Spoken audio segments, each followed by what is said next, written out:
castelo forte é o nosso Deus. Amém, queridos irmãos. Quero convidar então os irmãos para abrirmos na carta de Tiago, no capítulo 1.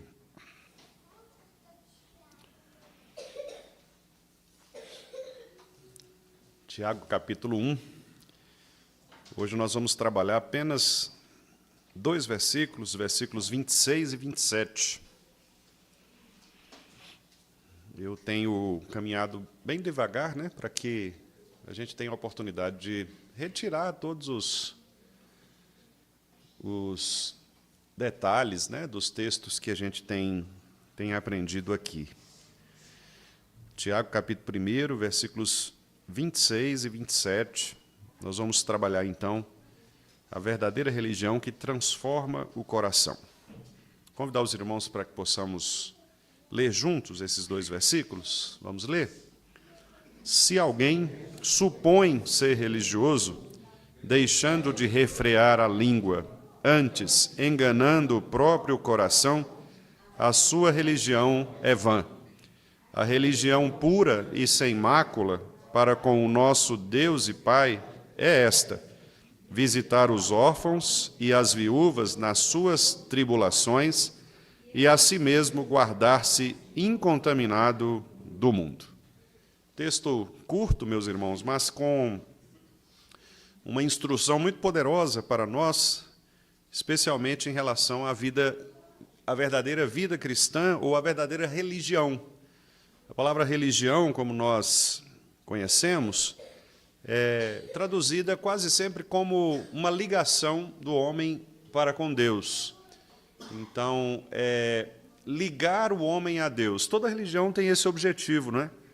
De fazer com que o ser humano ele seja ligado a uma divindade.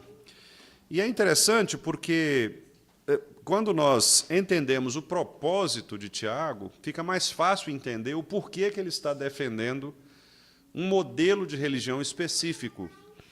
Porque ele escreve, repare no versículo 1 da carta, ele escreve para as 12 tribos que se encontram na dispersão. Eu já expliquei aos irmãos na introdução, né, destes estudos que Tiago está escrevendo para um grupo de pessoas, quase sempre judeus que foram convertidos ao cristianismo e que estavam espalhados nas mais diversas localidades da época. E os irmãos sabem muito bem que quando você está fora do seu próprio ambiente, da sua própria cidade, é natural que você se sinta desconfortável ou, às vezes, até pressionado por uma cultura muito diferente da sua. E você pensa, então, que naquela época em que o cristianismo estava começando, a gente não encontrava cristãos assim como nós encontramos hoje. Por exemplo, hoje, se você viaja para Rondônia, por exemplo, você vai encontrar cristãos, vai encontrar presbiterianos, inclusive. Olha só que beleza, né? Se você vai lá para o sul, vai para Santa Catarina, não é? Qualquer cidade ali, você também vai encontrar cristãos. Mesmo que não tenha uma igreja presbiteriana, você vai encontrar uma igreja batista, você vai encontrar uma Assembleia de Deus, você vai encontrar grupos cristãos, não é? Grupos de irmãos que se reúnem ali. No Brasil, especialmente, eu acho, né, não saberia dizer, teríamos que consultar uma estatística, mas eu acredito que não exista no Brasil uma cidade que não tenha um evangélico, né? Alguém que, ainda que seja de igrejas neopentecostais ou pentecostais, mas eu acredito que no nosso Brasil talvez é muito difícil você imaginar uma localidade que não tenha cristãos, que não tenha evangélicos. Então, para nós, não dá para a gente imaginar o que seria essa situação que Tiago está descrevendo aqui. Porque Tiago está descrevendo uma situação de uma religião nova, porque o cristianismo era uma religião nova, e, com isso, quando as pessoas eram espalhadas, elas não encontravam seus pares religiosos. Então, é como se você fosse mandado para uma cidade qualquer e aí você chegasse ali e não tivesse nenhum cristão. Nenhum cristão, não é? Nem católico, porque o católico, muito embora a gente saiba da distorção da Igreja Católica Romana, mas, de toda maneira, eles adotam também o cristianismo. Então, imagine você chegar num lugar, numa cidade, e você não ter nenhum cristão. Então, era mais ou menos isso. Quer dizer, você chegava, você não encontrava outra pessoa para compartilhar com você o cristianismo, e você se sentia completamente sozinho, porque com quem você ia congregar? Você tinha acabado de se converter, acabado de ser liberto de uma religião, qualquer que fosse ela, ou pagã, ou o próprio judaísmo, né? No caso aqui de Tiago, era um público mais judaico, mas você não tinha cristãos ali para você conversar, para você... Então, no máximo, a sua família, no máximo, uma outra pessoa, não é? Então, as pessoas para quem Tiago escreve, elas se sentiam muito sozinhas, muito abandonadas. E, mais do que isso, elas eram pressionadas pela cultura externa, porque como é que eu vou ser crente num lugar que ninguém é crente? As pessoas nem sabem o que é isso. Não sabem o que é Jesus, não sabem o que é viver por Jesus. Talvez tenham até ouvido falar de Jesus, talvez até tenham visto, né, de alguma maneira, o cristianismo, mas, em geral, elas eram perseguidoras desse cristianismo, porque elas não aceitavam essa novidade, essa nova religião que estava surgindo. Então, era muito comum que não houvesse clareza nas definições teológicas. Hoje não, meus irmãos. Hoje nós temos um material teológico riquíssimo, riquíssimo. Qualquer pessoa hoje que quiser estudar teologia, ela consegue fazer. Mesmo irmãos quando eu digo estudar teologia, não estou falando de ir para o seminário, não. Estou falando de estudar mesmo, de você ter acesso a livros, a pregações. Os irmãos sabem disso por experiência própria. Basta você ir a um YouTube, basta você chegar aqui na nossa biblioteca, você tem material muito vasto, se você quiser saber sobre qualquer assunto, não é? Você vai estudar, por exemplo, sobre a obra do Espírito Santo na igreja. Você vai encontrar um livro, vai encontrar sobre isso. Eu quero estudar sobre a natureza humana de Jesus. Você vai achar. Eu quero estudar sobre a Trindade. Você vai achar. Não é? Então, hoje não. Hoje você tem muito material, porque nós estamos já, o quê? Há muitos séculos depois desse período aqui, né? Estamos no século XXI. Então, quer dizer, já temos uma caminhada dentro da história da humanidade bem vasta. Mas imagine naquela época em que você não tinha nada. Você ouvia falar de Jesus, as pessoas contavam para você o que ele tinha feito, mas você não tinha visto Jesus, não tinha livro sobre Jesus, não tinha televisão para você assistir sobre Jesus, não tinha nada. Não tinha nada. Então, a dona Beth chegava aqui e contava para o irmão Tiago ali, olha, eu conheci um homem que me salvou. O que é isso que você está falando? Você está doido?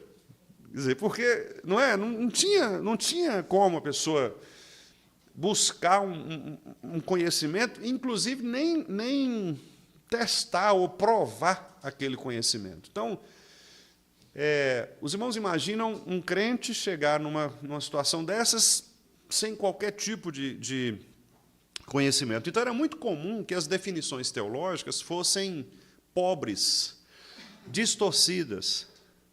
Por isso, a preocupação dos apóstolos de estabelecer presbíteros nas igrejas. Por quê? Porque o apóstolo, o que ele fazia?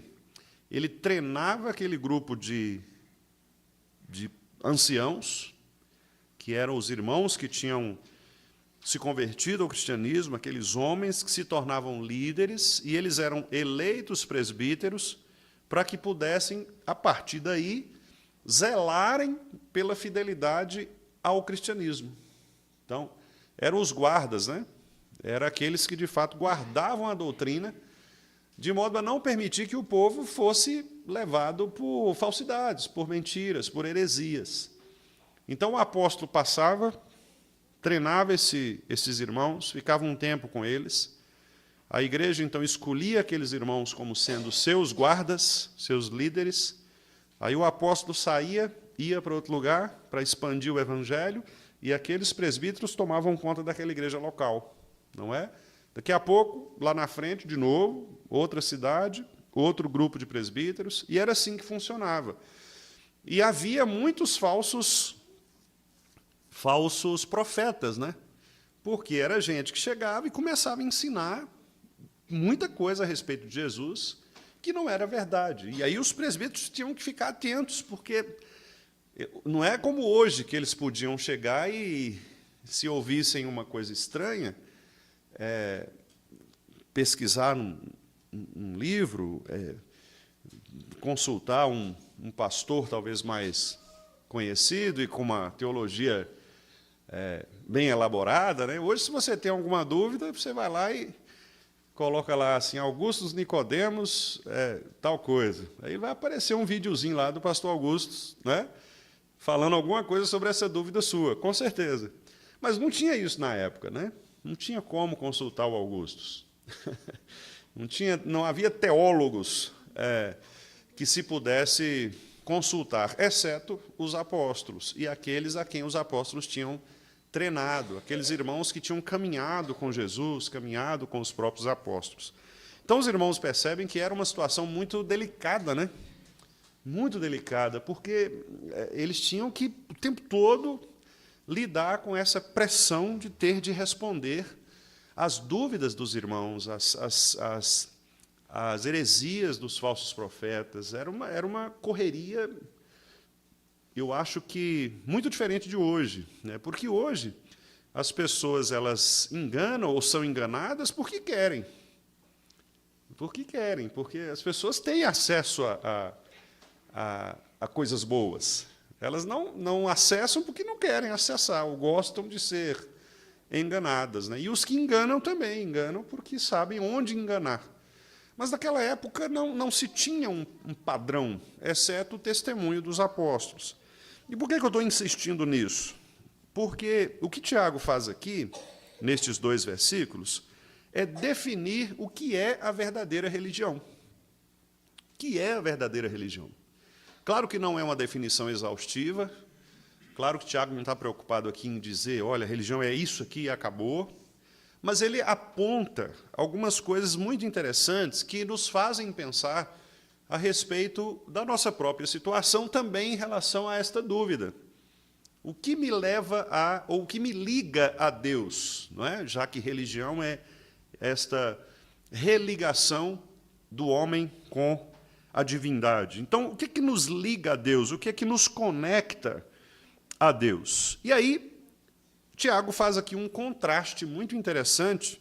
No versículo 26, ele fala, primeiramente, acerca da religião vazia, de uma religião que é apenas aparência, e no versículo 27, ele fala da verdadeira religião, aquela que é, de fato, a religião conforme a santidade de Deus, ou a religião pura.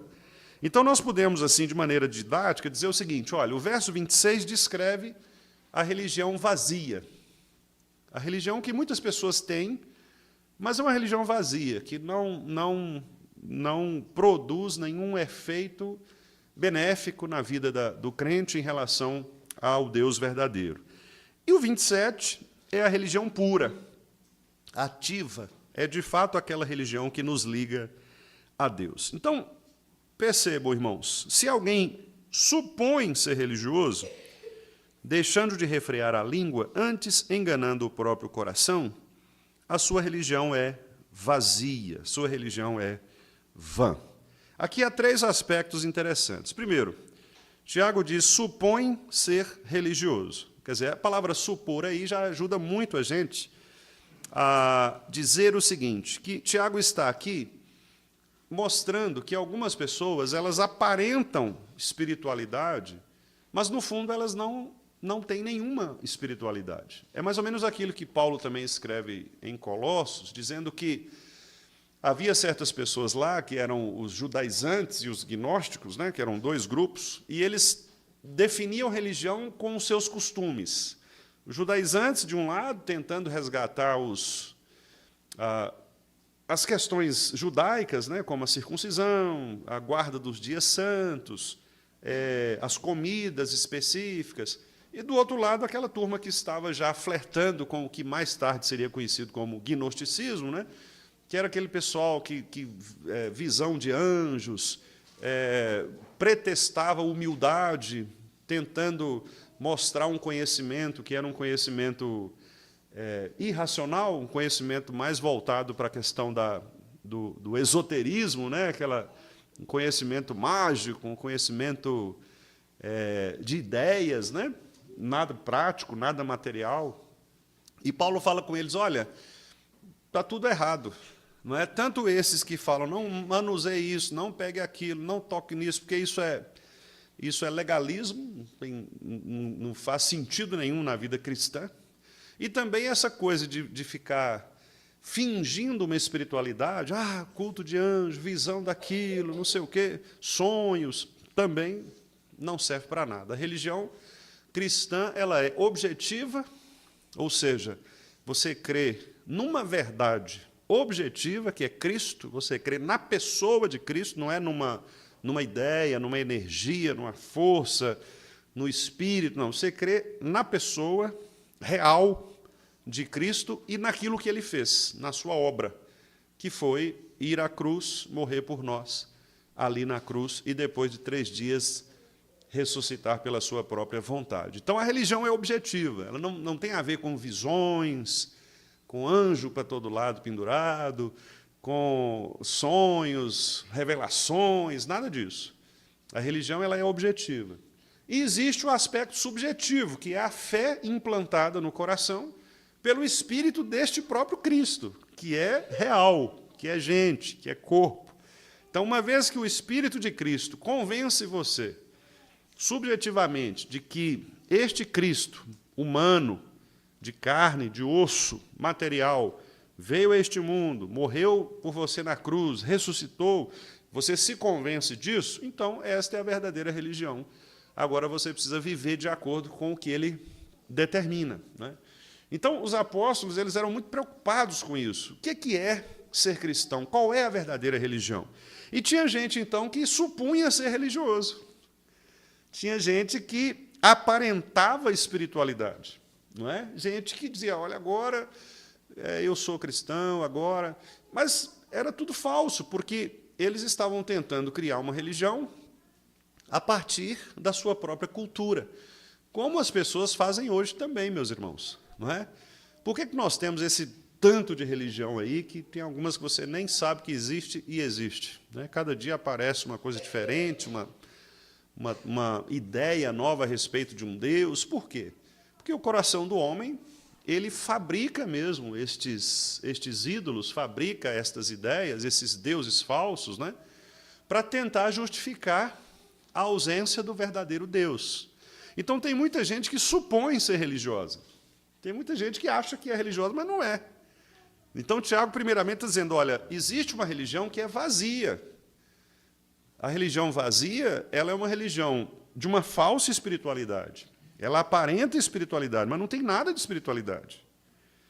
Então, tem pessoas que podem frequentar cultos, tem pessoas que podem falar sobre Deus, escrever sobre Deus, tem pessoas que podem parecer piedosas, mas não há transformação interior na vida dessas pessoas, então é só aparência de religião. Não é?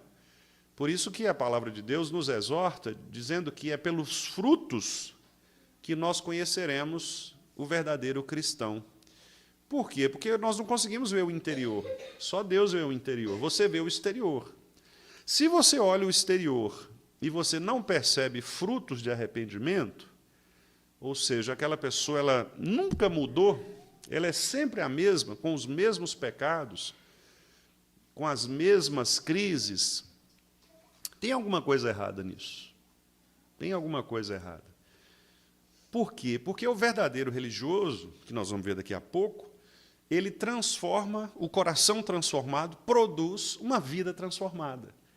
O nosso exterior ele é modificado pelo interior.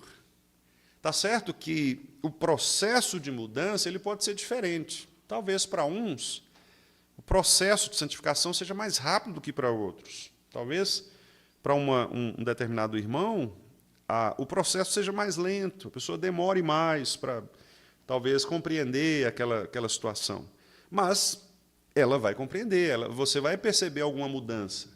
Quando ela é convencida pela palavra, ela é transformada. Né? Agora, este que supõe ser religioso, ele não se transforma, porque ele só supõe, ele não tem a verdadeira religião no seu coração. Então, ele se torna simpático às coisas da religião, não é? Mas ele não é transformado. É exatamente aquilo que o escritor aos Hebreus, os irmãos podem voltar aí, né, para a carta aos Hebreus, no capítulo 6, o escritor aos Hebreus fala exatamente sobre esse tipo de pessoa, a partir do versículo 4, capítulo 6, versículo 4 de Hebreus.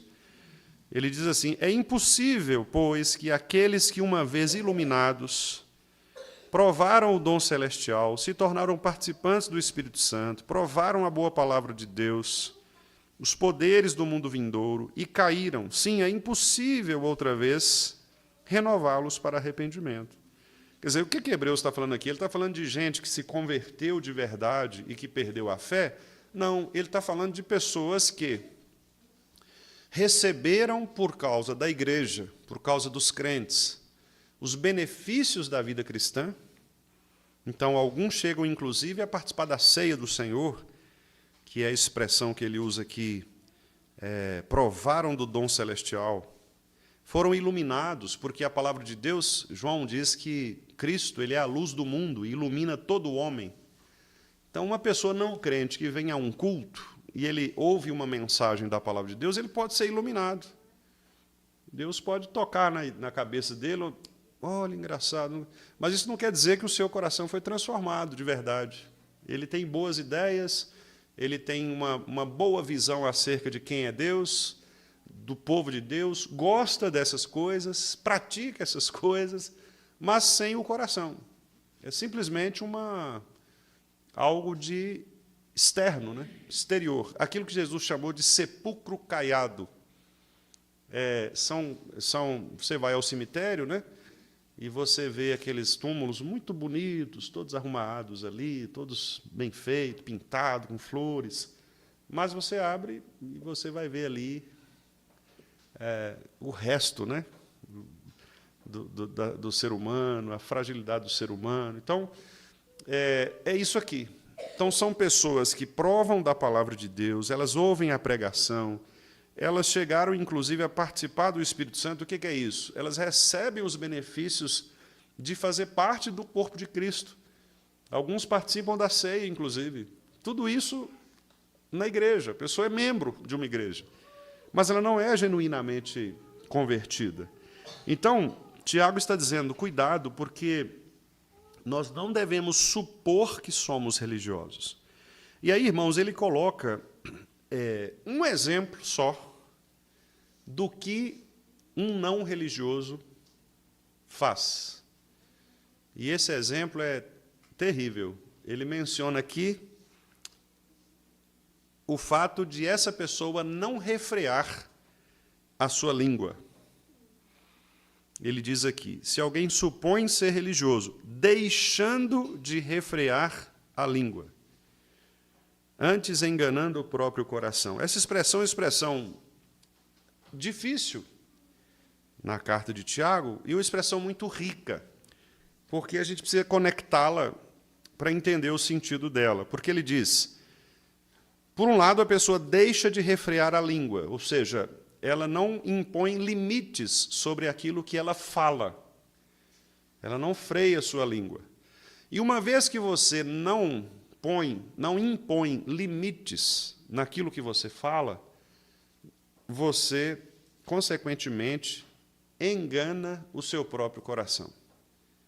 Então, essa é a relação que Tiago faz aqui. Uma pessoa que falta a essa pessoa domínio próprio, no controle da sua língua, ela está se enganando. Então, como assim? Bom, uma fala descontrolada, conforme a gente vê na Escritura, ela envolve algumas coisas muito críticas. Por exemplo, murmuração. Uma pessoa que fala demais, quase sempre ela murmura acerca das coisas da vida. Muito dificilmente você conversa com uma pessoa que fala muito e ela não se queixa de algo, né? Os irmãos devem ter experiência própria disso. Geralmente, quem fala demais reclama de alguma coisa. Em algum momento, ela vai... como é que estão as coisas? Não está bem, não. E aí? Não é? Geralmente, quem fala demais também critica de maneira destrutiva, porque a tendência é você também achar defeitos nas coisas, nos outros. A falsidade, né, que é o oposto da verdade. Então, se alguém que fala muito também pode cair no pecado da falsidade, de falar o que não é verdadeiro. Alguém que fala muito pode também ou se irar ou irá o outro, por conta exatamente das suas palavras.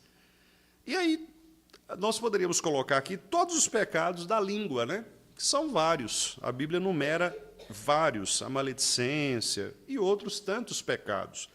O ponto de Tiago aqui é dizer que estas expressões das paixões humanas não regeneradas, elas aparecem onde? Jesus falou para nós que a boca fala do que está cheio o coração. Então, resumindo, o que Tiago quer dizer é o seguinte: você conhece a religião de alguém por meio daquilo que ela fala. A boca de uma pessoa expressa o que ela crê. Interessante isso, né? E quando ele diz enganando o próprio coração, ele está querendo dizer o seguinte: quando essa pessoa fala, aquele que ouve percebe os pecados, mas ela própria não percebe. Então, ela está se enganando.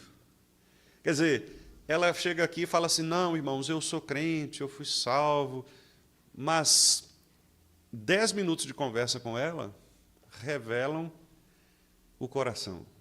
Você vai perceber uma pessoa irada, uma pessoa que cultiva maledicência, uma pessoa que é murmuradora, uma pessoa que é invejosa, uma pessoa que é irada. Você vai vendo os pecados aparecerem onde? Na expressão verbal, naquilo que ela fala. A boca fala do que está cheio o coração. Então, é muito cruel, né, nesse sentido, o que Tiago fala aqui para a gente. Porque Tiago está dizendo, olha, não adianta você enganar os outros, você se engana. Mas quem convive com você sabe que você não é crente coisa nenhuma. Porque o que você fala não é próprio do falar cristão. Uma pessoa que segue Jesus não faz o que você faz. Eu faço algumas visitas com o irmão Edson, né? Meu companheiro de visitação, e a gente comenta isso algumas vezes. Às vezes a gente faz algumas visitas e você sai das visitas, geralmente a gente visita e comenta a visita, né? É um exercício para nós, né, irmão Edson? E a gente comenta como que, às vezes, o falar daquela pessoa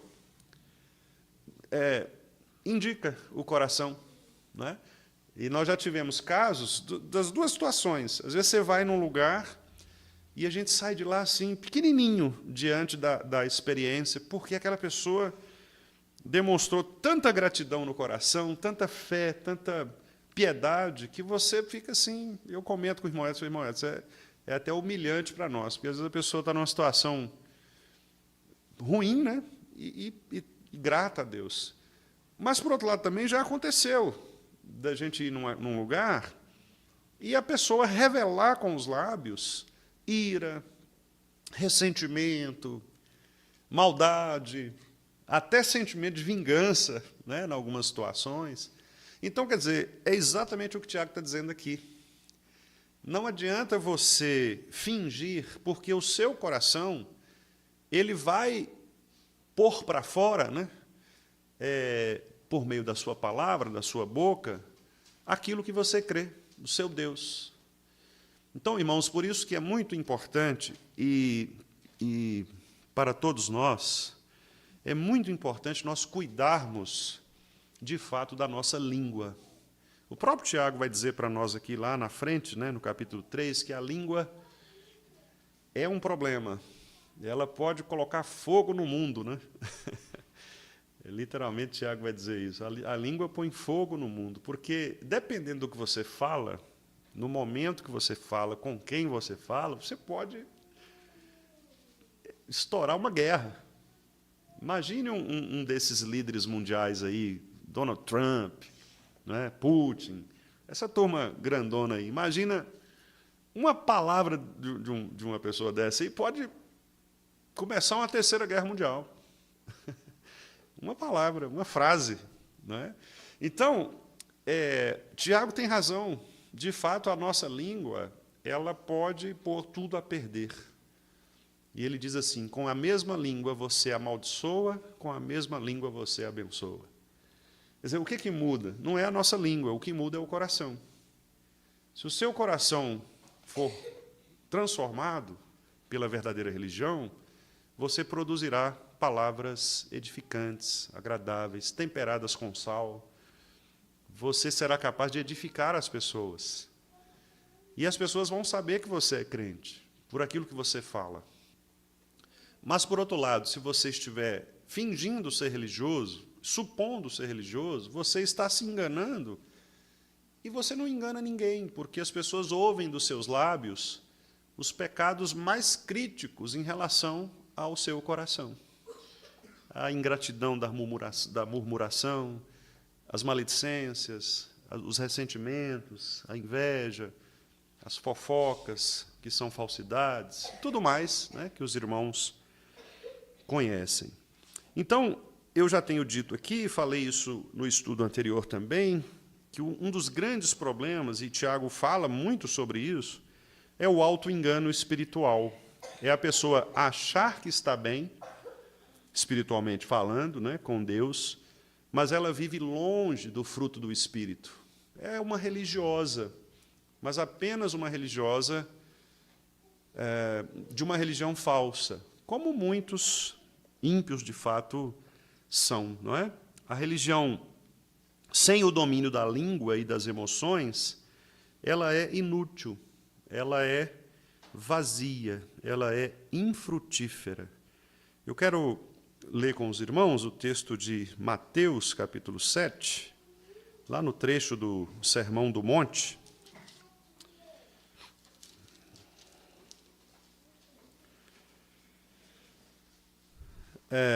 Versículos 21 a 23. Jesus está falando aqui sobre o mau uso da religião. Né? As pessoas dizem, mas elas não são verdadeiramente transformadas. Mateus 7, 21 a 23. Nem todo o que me diz, quer dizer, a pessoa diz, e ela diz coisas bonitas, Senhor, Senhor. Ou seja, é uma pessoa que está clamando por Cristo. Mas Jesus está dizendo aí, nem todo que me diz Senhor, Senhor, entrará no reino dos céus. Quem vai entrar é aquele que faz a vontade de meu Pai, que está nos céus. Quer dizer, não é quem fala, é quem faz. Não adianta você falar e não fazer. Você fala, mas não obedece, não é? Você fala, eu sou crente, mas você não é capaz de fazer o que os crentes fazem. Você não é capaz de perdoar. Você não é capaz de se arrepender de pecados específicos. Quer dizer, Jesus falando, não é só falar Senhor, Senhor que vai resolver. Nós não estamos aqui diante de um mantra, né? Diante de palavras mágicas. Muitos naquele dia hão de dizer-me, Senhor, Senhor, porventura não temos nós profetizado em Teu nome, e em Teu nome não expelimos demônios, e em Teu nome não fizemos muitos milagres? Então lhes direi explicitamente, nunca vos conheci. apartai-vos de mim, os que praticais a iniquidade. Palavra dura de Jesus, né?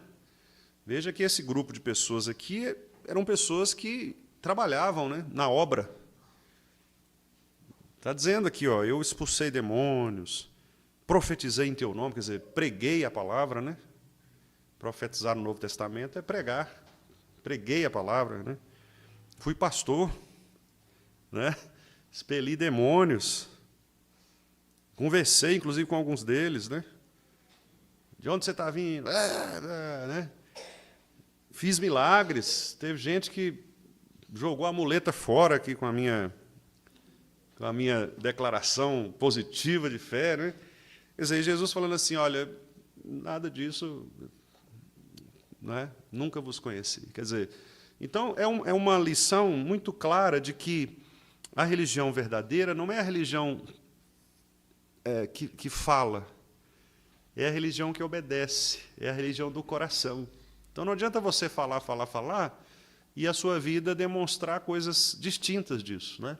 Se a verdadeira transformação não for evidente, haverá, sim, desconfiança da conversão genuína. E aí, no versículo 27, Tiago diz, então, bom, então, qual é a religião pura, sem mácula, ou seja, sem hipocrisia, sem contaminação pelo pecado? A palavra mácula, né, especialmente no Novo Testamento, tem essa ideia de manchado pelo pecado, né? Quando Paulo fala que Cristo vai entregar a igreja sem mácula, Paulo está dizendo uma igreja que não é manchada pelo pecado, porque Cristo a redimiu, né? Cristo tirou a mancha deste povo para que ele seja apresentado ao Senhor. Então, qual é a religião sem hipocrisia? Qual é a religião sem contaminação pelo pecado, sem a entrada do mundanismo? Paulo vai dizer, Tiago, né, vai dizer que há duas qualidades aqui, duas características desta religião pura. A primeira é o amor prático, que ele ilustra com a visita aos órfãos e às viúvas nas suas tribulações. Por que Tiago usa órfão e viúva? Porque eram as duas classes mais desprezadas naquela circunstância. Eram os mais necessitados, né? Dentro da cultura judaica, os irmãos se lembram, órfãos e viúvas eram, de fato, as classes mais desprezadas. Uma mulher, quando perdia o seu marido, que foi o caso, por exemplo, de Noemi, né? Depois Ruth, órfã, né? As mulheres elas ficam completamente desamparadas, elas perdem tudo, elas não tinham direito a nada, perdiam as propriedades, perdiam... Tanto que quando os assírios e os babilônicos, por exemplo, eles invadiam, né, uma região assim, eles matavam o marido, porque aí depois eles expulsavam a viúva do lugar. Ela não tinha o que fazer, né? Nós temos o caso da viúva pobre, que se tornou exemplo, né, de generosidade, de fidelidade na Bíblia. E os órfãos também, porque uma vez que o órfão ele não tinha uma família, ele não tinha pertencimento, né? Ele era um pária no mundo, né? Não tinha nenhum tipo de pertencimento. Então, os órfãos e as viúvas representam aqui as classes mais desprezadas. E Tiago utiliza, então, essas duas classes, não para dizer que a religião é só isso, mas para ilustrar. Ele está tomando aqui o todo pela parte, né? A gente chama isso no português de metonímia, né? Você pega uma partezinha para ilustrar o todo. Então ele está dizendo, olha, eu vou pegar aqui dois exemplos, os órfãos e as viúvas, para ilustrar o resto, que é o amor prático. O que é o amor prático? O cuidado, o socorro, o envolvimento com o outro. Você se preocupar com aqueles grupos que são vulneráveis, ou seja, aquilo que Paulo lá em Romanos chamou de fracos na fé, não é? Você perceber a sensibilidade da fé de alguém e cuidar desta pessoa. Você, às vezes, enfrenta tribulações alheias para você salvar aquela pessoa dos seus próprios pecados e das suas próprias crises, né? É o amor sacrificial. É você se doar pelo outro, é você se apresentar na luta com a favor daquele irmão, a fim de salvá-lo. Eu vou dar um exemplo, alguns exemplos simples, né? Por exemplo, você vê alguém alguém da sua igreja que está cometendo determinado pecado, e você sabe que se ele persistir naquele pecado, ele vai ter complicações na vida dele. Então, se você o ama com este amor que Tiago está dizendo aqui, você percebe naquele irmão a fraqueza da sua fé, percebe que ele está sendo iludido pelo pecado, e você, então, vai em direção àquele irmão para salvá-lo. Então, você o aconselha, você o admoesta, você o exorta. Se for o caso, você até o disciplina, do ponto de vista eclesiástico, porque você cuida dele. Não é? Se você percebe na sua igreja um irmão com uma determinada necessidade, seja ela material, seja ela emocional, psíquica, espiritual, o que quer que seja, você está atento. É o pastoreio coletivo de que Tiago está falando. Esse é o amor sacrificial, é o doar-se pelo outro. Você doa os seus bens, você doa seu tempo, você doa o seu coração, você doa você próprio por amor àquela pessoa. Essa é a verdadeira religião. Ou seja, é você demonstrar o amor genuíno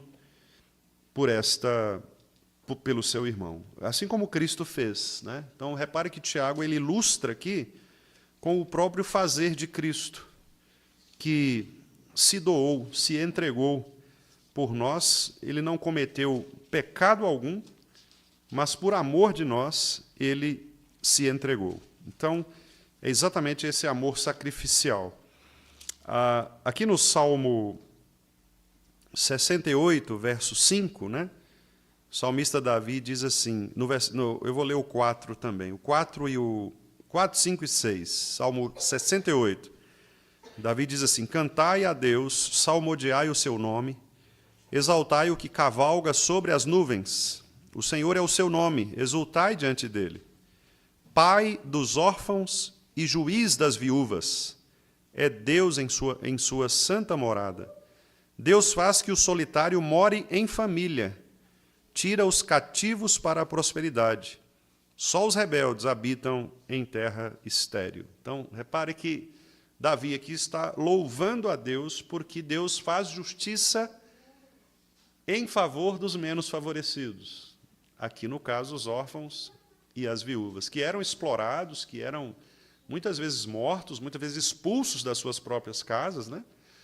Você lê Miqueias, por exemplo, Miqueias capítulo 3, o profeta fala sobre o modo de agir dos assírios, né? Eles matavam o marido, matavam os filhos da viúva para não ter herança, não ter descendência. Depois tirava a viúva, quando poupava a viúva de não morrer também, né? De não matar a mulher, expulsavam a viúva da casa e deixavam ela, digamos assim, a morar na rua, né? E tomavam aquela propriedade. Como não tinha herança, não tinha filho para requerer depois, então quem é que ia reivindicar a posse da propriedade? Era muita maldade, né? Então, quer dizer, e eles faziam isso. E, às vezes, aquelas viúvas não tinham juízes humanos para resolver suas demandas. Quem é o juiz dessas pessoas? Né? Deus.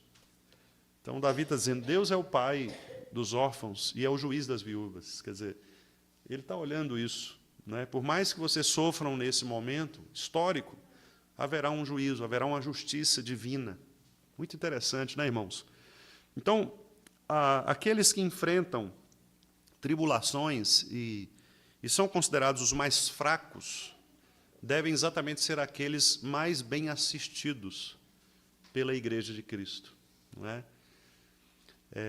O pastoreio coletivo ele envolve isto. Pastorear crentes maduros é fácil. É fácil. Os irmãos presbíteros que estão aqui presentes, né, sabem bem disso. Quando você está numa reunião de conselho, por exemplo, tratando de irmãos maduros na fé, nossa, é uma alegria, porque você não, só tem elogios, né, para aquela pessoa. Agora, o problema é quando chega uma situação de um crente imaturo, fraco, que às vezes você precisa, às vezes até chamá-lo 1, 2, 3, 10 vezes para tratar do mesmo problema, do mesmo pecado, e o indivíduo comete o mesmo pecado, e você insiste ali, mas, gente do céu. Então, quer dizer, esse desafio, né, de pastorear aqueles que são, de fato, necessitados, ele é um desafio muito grande. Mas é isso que Tiago está dizendo, né? É esse amor sacrificial exatamente por estes que dependem mais de você. Não é? É o amor sacrificial. Isto demonstra nossa verdadeira religião, nosso verdadeiro cristianismo.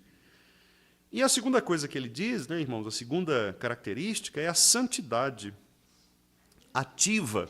Ele usa a expressão a si mesmo guardar-se incontaminado do mundo, a si mesmo, né? Então ele individualiza, ele particulariza aqui para mostrar o seguinte, que o crente, ele não aceita o sistema de valores contrários a Deus que o mundo oferece. Quer dizer, a verdadeira religião, o verdadeiro crente, ele guarda o seu coração das coisas deste mundo. E aí a gente se lembra da primeira carta de João, né, em que João diz que a concupiscência da carne, a concupiscência dos olhos e a soberba da vida, né, são os 3 problemas que João ilustra ali, que é o que representa aquilo que a gente chama de mundanismo. Quer dizer, a soberba da carne, o que é? Tudo aquilo que envolve as paixões carnais. Né? A concupiscência dos olhos é tudo aquilo que envolve a soberba, o desejo, a ambição de querer as coisas, desejar aquilo que... É a falta de contentamento com as coisas que Deus nos dá, e você sempre deseja aquilo que está além, né, do que Deus tem dado, tem realizado em você. E a soberba da vida, que é a autossuficiência, né, achar que você não precisa de mais nada, que você já é suficiente na fé, de que você é espiritualmente forte. João fala, olha, cuidado, porque estas coisas elas arrastam exatamente para o pecado, né? Porque elas enganam. E o que Tiago está dizendo aqui é, a verdadeira religião, ela nos afasta disso, das paixões carnais, da vaidade, do egoísmo, da imoralidade, né? Que são aquilo que Paulo chama lá em Gálatas de obras da carne. A palavra de Deus, ela deve renovar a nossa mente. E isso a gente vê porque o texto anterior, o versículo 25, é exatamente o que Tiago diz, que nós tratamos no estudo anterior. Aquele que considera atentamente na lei perfeita, lei da liberdade, nós vimos, né, a palavra de Deus, e nela persevera, não sendo ouvinte negligente, mas operoso praticante, esse será bem-aventurado, bem-sucedido no que realizar. Então, quando você conecta o versículo 25 com o 27, você percebe que a única maneira de você se livrar da contaminação do mundo, ou de guardar-se incontaminado do mundo, é por meio da palavra. O único meio, o único jeito. Você não vai conseguir se manter incontaminado do mundo sem a palavra de Deus, porque a palavra de Deus é o que revela o pecado. É pela palavra de Deus que nós conhecemos o que é pecado. Se eu não conheço o que é pecado, eu peco achando que eu estou fazendo certo. E aí eu estou pecando contra Deus. E é bom lembrar que a ignorância a respeito do pecado não nos isenta de cometer o pecado. Porque tem pessoas que acham, mas eu não sabia que era pecado. Mas é pecado assim mesmo. Se uma pessoa vem, por exemplo, da roça, nunca andou pela cidade, e ela, de repente, está no seu carrinho velho lá, né? E vem da roça ali e tal, carregando sua cana lá no porta-mala e ela ultrapassa um sinal vermelho, ela nunca viu isso na roça. Ué, não é pelo fato dela não saber que o sinal vermelho a impede de passar que ela vai deixar de receber a multa. Não adianta ela ir lá no Detran, não, eu não sabia que era. Quer dizer, o desconhecimento da lei não isenta a pessoa do erro, né? O fato de você dizer, pastor, mas eu não sabia que era pecado. Sim, mas não saber não quer dizer nada. Você peca da mesma forma. E quando você peca sabendo, pior ainda, porque aí você agrava a sua situação diante de Deus, né? Se os irmãos quiserem saber um pouquinho mais sobre como esse argumento acontece, depois vocês leiam Romanos, capítulo 1, especialmente do versículo 18 até 3:19. Esse trecho todo. Paulo vai falar sobre isso. Paulo vai falar, olha, tem gente que sabe que é pecado e induz os outros a pecar, e tem gente que peca pensando que o pecado por ignorância, vai livrá-los, mas desde o início do mundo Deus revelou, pelas obras da criação, pelo próprio ser humano, o que é a verdade. Então, não há desculpa diante de Deus, Paulo fala, né? Por isso, eles são indesculpáveis. Não há desculpa. Então, irmãos, Tiago está dizendo, só a palavra de Deus é capaz de renovar a nossa mente e fortalecer a nossa alma para resistirmos à contaminação do mundo. Eu não tenho dúvidas de que muito do que nós vivemos hoje, na igreja, deste clima de mundanismo dentro da igreja, eu não tenho dúvidas de que é, de fato, a ausência da palavra de Deus nos corações dos crentes. É a falta de temor a Deus que faz com que, infelizmente, muitas igrejas cristãs, até mesmo igrejas sérias, se tornem mau testemunho, né, do cristianismo. Muitos cultos que são realizados, pensando serem cultos que agradam a Deus, são cultos que desagradam a Deus, e a razão é porque a sua liderança não conhece a Escritura. Muitas práticas evangelísticas das igrejas desonram o nome de Deus porque a sua igreja não conhece a palavra. Então, o desconhecimento da palavra levará mesmo ao pecado. Ainda, irmãos, que os corações dessas pessoas sejam sinceros. A sinceridade, ela não justifica a desobediência. Às vezes a pessoa pode ser sincera, mas desobediente. Eu sempre ilustro isso com aquela cena de Uzá, que tentou segurar a Arca da Aliança. Ele foi muito sincero. E eu confesso para vocês que, quando a gente lê o texto, a gente fica com pena de Uzá. Porque você fala, poxa vida, ele foi evitar o pior, né? Ele foi segurar a arca para ela não cair. Davi, na verdade, que fez a situação toda e, coitado, o Uzá pagou o pato, né? Mas ele desobedeceu. Claramente Deus tinha dito, ninguém deve tocar a arca. E ele tocou. Mas ele foi salvar. Não importa. Era preferível ele deixar cair, porque a obediência ela precede a sinceridade. Ser obediente sem sinceridade também não resolve. Não é isso que eu estou dizendo.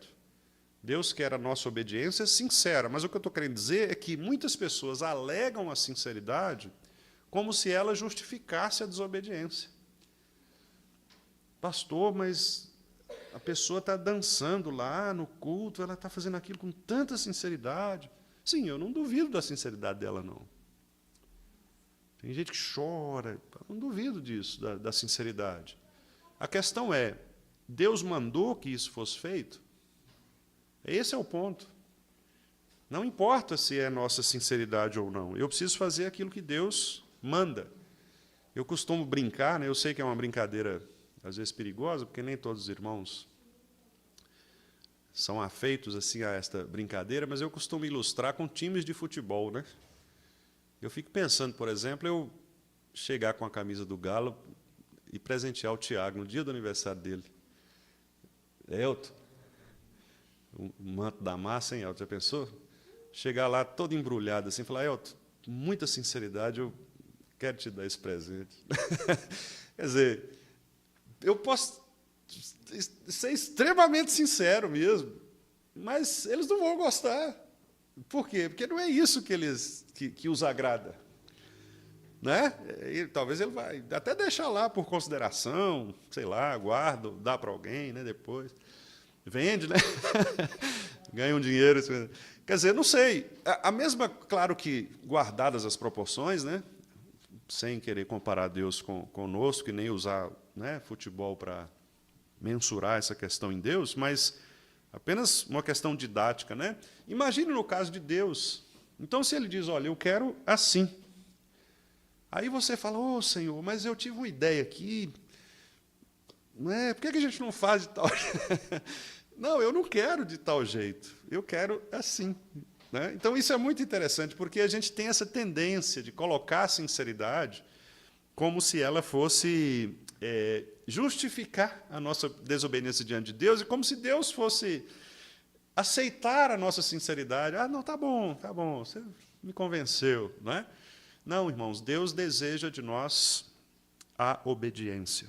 Então, para fecharmos aqui, o que Tiago quer que nós aprendamos? Vimos, então, em primeiro lugar, fugirmos da religião vazia. Não adianta você se enganar, porque as pessoas vão perceber, por aquilo que você fala, qual é a sua verdadeira religião, quem é o seu Deus. E, se você é verdadeiramente convertido, você demonstrará duas virtudes: o amor sacrificial prático por aqueles que são mais necessitados e, ao mesmo tempo, uma santidade ativa, que é a obediência à palavra de Deus, mesmo que isto seja contrário à sua própria vontade natural. Então, eu concluo aqui dizendo o seguinte: a verdadeira religião não é um ritual nem um discurso religioso. E eu estou pensando aqui naquele trecho que a gente leu de Mateus, né? Muitos naquele dia vão dizer, etc. Mas a verdadeira religião nasce da palavra viva implantada em nossos corações. Aí a gente vai lá no versículo 21, 22, que a gente tratou na sessão anterior. Não é o ouvinte negligente, mas o operoso praticante. E esta palavra, irmãos, ela transforma o nosso falar, guia o nosso agir e guarda o nosso coração da contaminação do mundo. Né? Então, está aí um sermãozinho de 3 pontos, né, André? A grande ideia lá. Transforma o falar, guia o nosso agir e guarda o nosso coração, né, da contaminação do mundo. Então, religião sem domínio próprio, sem o controle da língua, é ilusão. Religião sem amor também é um egoísmo. Né? E a religião sem santidade é uma espécie de fanatismo ou mundanismo espiritual. Mas quando a palavra de Deus ela é obedecida, crida, nós sabemos e cremos que ela cura de fato a alma, ela traspassa ao nosso coração, nos transforma, não é? Internamente, e ela nos leva a amar as pessoas, a servir as pessoas e, sobretudo, também a nos mantermos puros diante de Deus, seja em qual contexto for. Aí você se lembra do contexto. Aqueles irmãos estavam espalhados num contexto de perseguição, de dor, de um anticristianismo, e eles precisavam manter-se puros, incontaminados do mundo. Nós temos exemplos assim, né?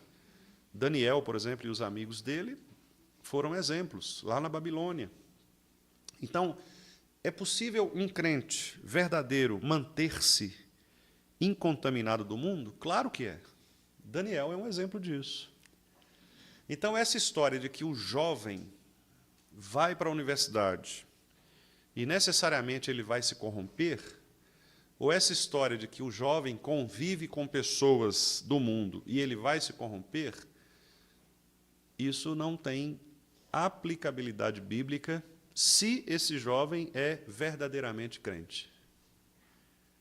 Porque se esse jovem for verdadeiramente crente, ele não vai se contaminar com o mundo. Ele vai fazer como Daniel e os amigos. Ele vai para a universidade e lá ele não vai se curvar diante do Deus de Nabucodonosor. Ele não vai se curvar diante do Deus do professor marxista. Não vai. Porque ele é crente.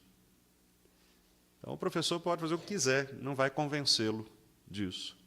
Porque o seu coração está sendo guardado pela palavra e, então, incontaminado do mundo. Por isso, irmãos, percebam a importância da palavra de Deus implantada em nossos corações.